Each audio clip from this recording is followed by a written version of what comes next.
From 2 News, this is Talkin' Sports, brought to you by AAA 24/7 Roadside Service.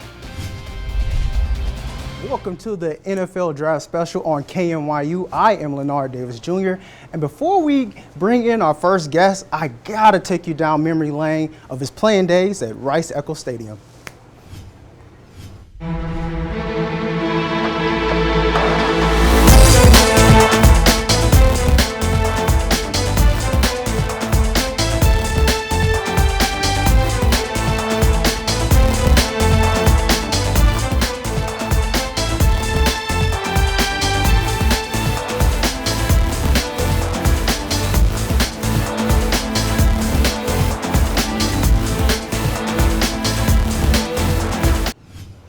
The Dark Knight returns. Thanks for joining the show, Kenneth Scott. How has life after football been treating you?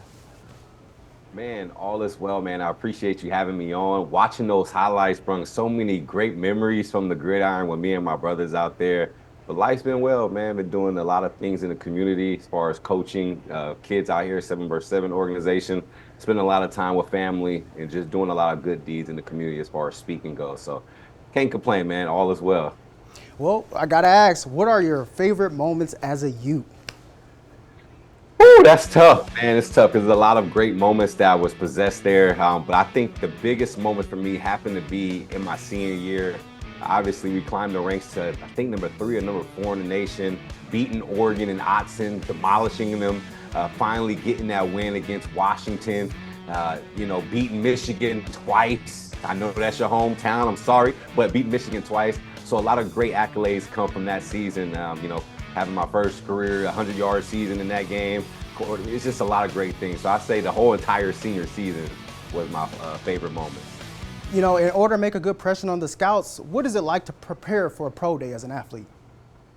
Man, it's super tough, and it's tough because you're full of anxiety. You understand that one mistake can kind of sometimes mess up a lot of things, but it's a great time. It's some of the things you always dreamed of, watching, being a little kid, wanting to prep in front of these scouts. And so you just know that you have to maximize every single opportunity, and this is the moment to do it. You can't have any hiccups, and you're just hoping that preparation that you prepare for prior to can make do when the moment's there. I was at the UTES Pro Day this year, a great atmosphere. Tell me about Devon Bailey. What do you see in him? Man, this guy right here, man, what can I not say about him? That's the biggest thing. I'm not even going to talk about being a football player, as a person.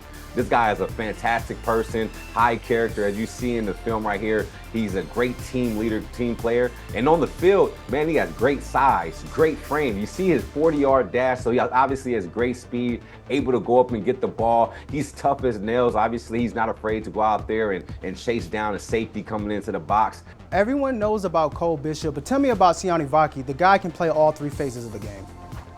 Man, how many positions can't he play? That's the real question. But this guy is going to be a tremendous value to any team that ends up selecting him, whether it's on offense, defense, special teams. He reminds me of Eric Weddle. Obviously, the amount of things that he can do and the value that he can provide, he's going to be a tremendous add to any NFL team in the future.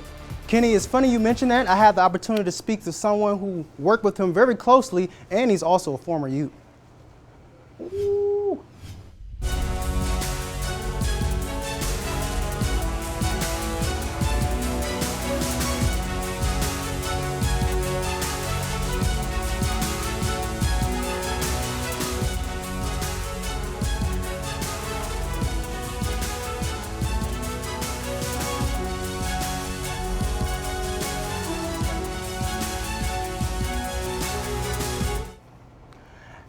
And now it's time to talk NFL draft with former Utes running back, now running back coach, QUINTON GANTHER. How are you doing today? Thanks for joining us today. I'm good, man. How you doing? Thanks for having me. Of course, I'm great, man. We definitely going to dive right into it.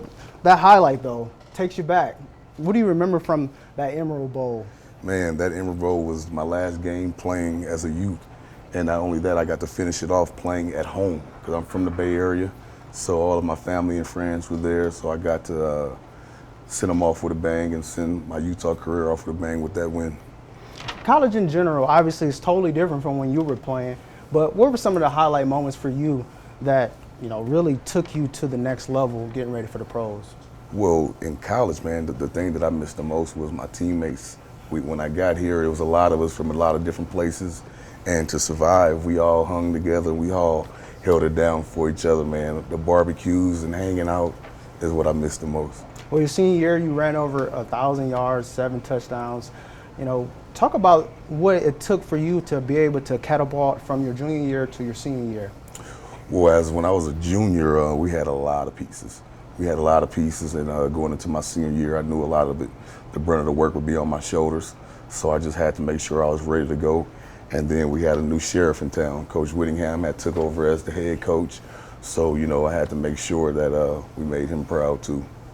Your transition to the pros, I've talked to a lot of current youths and former youths, and they always say that, and it's proof is in the pudding as well, but everything that is being taught at the University of Utah football program is very translatable to the NFL. How was it translatable for you? Well, a lot of the reason that a lot of the Utah players stick in the NFL because here we grind. We're taught how to work, and we're taught how to fight through adversity and tough situations. And when you get to the next level, man, that a lot of that stuff happens. It's a lot of mental. It's a lot of stuff that goes on mentally that people don't know about. So we kind of prepare for that before we get to the NFL through the Utah program and the way we do things. What are some of the lessons that you learned as a player that you transition now and preach to your players? Just try to be accountable. And mistakes at the next level get you sent home. Get you sent home, and then you have to answer those tough questions. Well, what happened? And they're not going to tell you that. I was making mistakes, so they sent me home and got rid of me. Well, at the end of the day, it worked out for you. As a former running back, now running backs coach, how monumental is to be able to have that on your resume, to be a part of your legacy? Man, it's special because I never wanted to coach. I never wanted to get into coaching. And when I retired from playing, I came back to school here at Utah, and they kind of tricked me into coaching. And now I'm stuck. I'm stuck into it. I'm about 12 years in now, and it's been monumental because this is where it all started at. Well, surprise addition to your running back room last season due to injury, Sione Vaki became a stalwart in that running back room, created some spark in that running game. Talk about the transition that he took from defense to offense. Well, man, it was effortless for the kid. He had played wide receiver in high school, so he was familiar with the offensive side of the ball.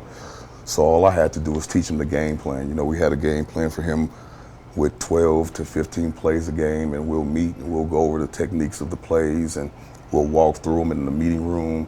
And then on Saturdays, you just let him go and let him be him. And he showed the world that he's a special player. During his pro day, he did not leave the field, did offense, defense, special teams. What makes him so special? And then also, how important was him to get that 40 time up from 4.6 at the combine to 4.5 unofficially at his pro day? Well, in the league, we always have this phrase: the more you can do, the more valuable you are to a team, because those are spots that they don't have to fill because they can plug you into any one of those spots at any given time. So you save those guys' roster spots. And with him being able to play offense, defense, special teams, even guys understand you find a role on the special teams on the team, you can last for a long time being valuable on teams. And then not only that, he's just gifted. He's gifted with the ball in his hand, and he's a smart player, and he can do it all. Well, everyone knows about your running back room. Mekhi Bernard's coming back, a pivotal veteran. But elaborate on the other guys that in that running back room that people should be looking out for this season. We have a lot of guys. That should help us this year. You got Mekhi, again, you got Jalen Glover still available. You have Charlie Vincent. You have Dejon Stanley, Mike Mitchell. Then you have John Randall. You have a lot of guys that are fighting for touches in this Utah offense this year. So the ones that are most productive are the ones that's going to play. Production in the Big 12 is necessary to win games. Talk about the preparation for the Big 12. Well, this is we've already started taking some sneak peeks at some teams just to give us a step ahead, because we're playing a lot of teams that we're unfamiliar with. So we got to start getting familiar with those guys early. It'll be a challenge for us. And we're preparing our guys right now for that challenge. Well, Coach, we appreciate you taking a few minutes with us to talk the NFL draft. Stay tuned. We have more coming on the NFL draft special. And now it's time to talk NFL draft with none other than Miles Battle, former Utes cornerback, and he's preparing for the draft this week. How are you feeling, man? I'm feeling great. It's something I've been trying to do for my whole life, playing football. It's just a blessing come true. Now, starting off at Ole Miss, you transferred over to the University of Utah last season, and you had a dominant season. Obviously, you wanted some more stats, some more interceptions. What DB doesn't? But what did you learn about yourself last season to prepare you for this monumental week? Just being able to correct things in my game and just see what type of player I really can be. I think I've shown flashes here and there in games of like just the potential that I have, and hopefully the next level sees that as well. Now, your pro day, I was there, and man, you looked like a gazelle out there, man, like a stallion, just doing whatever you want in those drills. And the most important thing was that you ran a 4.3 officially at your pro day. How monumental was that? And I'm pretty sure scouts were knocking on your door ever since. Yeah, that was one of the big questions about my game. Nobody really knew exactly how fast I was. Me personally, I knew that I know I'm a fast guy. So just being able to prove it to them. I didn't get an invite to the combine, so I knew the pro day was like my big show to be able to prove to them that I am who I say I am and I'm fast. So I just took full advantage of that opportunity, grinded all the way from the end of the season to the pro day, and just everything came together on that special day. Well, you're from Houston, Texas, and there's nothing but fast guys there, so I don't know what they were sleeping on. But I did get to speak with wide receiver, Northwestern wide receiver Cam Johnson. You played against him in the Las Vegas Bowl. And I asked him, I said, who do you think is the best guy out there? Who's the guy you need to watch out for? And he said, number one is the guy that I need to look out for. As a wide receiver and a former wide receiver, what does that mean to you to know that, like, hey, someone who's also declared for the draft thinks that highly of you? Yeah, that's definitely something special. Me and him have chopped it up since that game, and we've talked. We kind of went to some of the same training places after that game. So he's definitely a good receiver, and to be able to get the respect from him, that's just another testament to my game, I'd say, and hopefully, the next level sees the same thing. What is an NFL GM getting out of Miles Battle this season? They're getting a hard worker. I'm very humble about where I can. I started as a wide receiver, so I'm new to corner, relatively new to corner, and I'm just a hard worker, keep my head down, do everything that needs to be done. I want to go. My goal is to prove my worth to the team, whether that's playing defense or special teams, whatever it takes, to make that team. Well, thank you so much for taking a few minutes out of this busy week and this most important part of your professional career. Stay in touch and have a great season, my friend. All right, thank you. God bless. God bless. Coming up, my NFL draft predictions, and just like many mock drafts, there are definitely some surprises coming up next. Now it's time for what we've all been waiting for, NAR's draft predictions. Here we go. Vikings trade up with Patriots to get the third pick for quarterback Drake May. They get a new franchise quarterback to feed Justin Jefferson. Maybe they don't have to trade him if they get a guy that can throw him the ball. Raiders trade up to get reigning national champion J.J. McCarthy. I like this scenario, and I'm sure Timmy might. But former head coach, now Chargers head man, battle his former QB twice a year. I like to see that. Get your popcorn ready. And then Salt Lake native Jackson Powers Johnson gets snagged with the 21st pick by the Miami Dolphins to help protect Tua Tagovailoa. Plus the Bills trade up to bolster their receiver room. Xavier Worthy 4.2 speed is perfect for Josh Allen's big arm.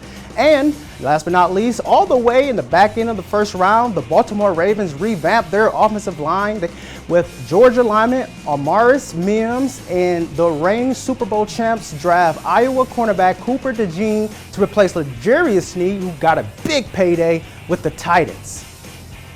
Now, with Tim's sleepers, we got Dallin Holker, the former Lehigh High School product and former BYU tight end, finished his college career at Colorado State. He was first team All-Mountain West and second team All-American, projected to go in the 6th round or so, but he's an excellent pass catcher, lacks size, but he can catch. MJ Tafisi Jr., the former Alta Hawk and USC linebacker, checks in at 6 feet tall, 240 pounds, and he had 142 tackles last season and ranks 20th best linebacker in the draft. Look out for him to try to crack a roster spot in the preseason. And then last but not least, Kingsley Suamataia.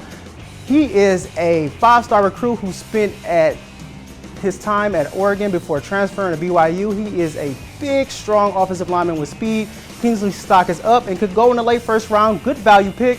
That could be a good steal for the Patriots with their 34th pick, and the second round pick for the Raiders' 44th pick maybe there. With only about a minute left, what stood out to you most with those predictions, Kenny? Man, one thing that stood out the most is the amount of talent and the amount of people that are leaving out of that cornerbacks group. I look at a guy like Miles Battle with all the individual corners coming out. That would be able to have him sneak in and get drafted, so I would love to see that. All right, well, thank you so much for joining. This is all the time we have. Thanks for watching.